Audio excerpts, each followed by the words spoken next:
হচ্ছে এবং সেই যে দুই পক্ষের মধ্যে উত্তেজনা, সেই উত্তেজনা কিন্তু চরম আকার ধারণ করেছে এবং ঢাকা বিশ্ববিদ্যালয় এবং প্রাইভেট বিশ্ববিদ্যালয়ের শিক্ষার্থীরা ইতিমধ্যেই দুই পক্ষের মধ্যে কিন্তু তীব্র উত্তেজনা ছড়িয়েছে এবং শেষ পর্যন্ত সেটি কোথায় গিয়ে দাঁড়ায় সেটি আমরা হয়তো দেখানোর চেষ্টা করব।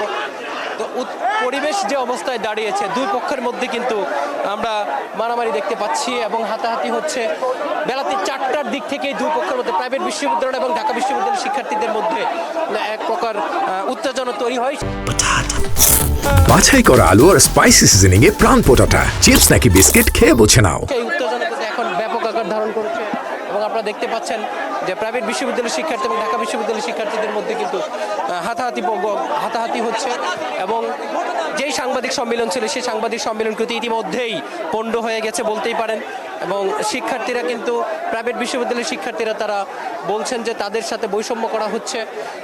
এই আন্দোলনের তারা হচ্ছে গুরুত্বপূর্ণ অংশীদার হয়েও তাদেরকে এই ছাত্র সংগঠনে রাখা হচ্ছে না এবং সেটি দেখতেই পাচ্ছেন এখন কিন্তু হাতাহাতি পর্যায়ে পৌঁছেছে। একটি অংশ ঢাকা বিশ্ববিদ্যালয়ের শিক্ষার্থীদের তারা বলছেন যে তারা একজন আরেকজনের সহযোদ্ধা, তারা যেন কারো কথাই পা না দেয়, উস্কানিতে পা না দেয়, কিন্তু তাদের সেই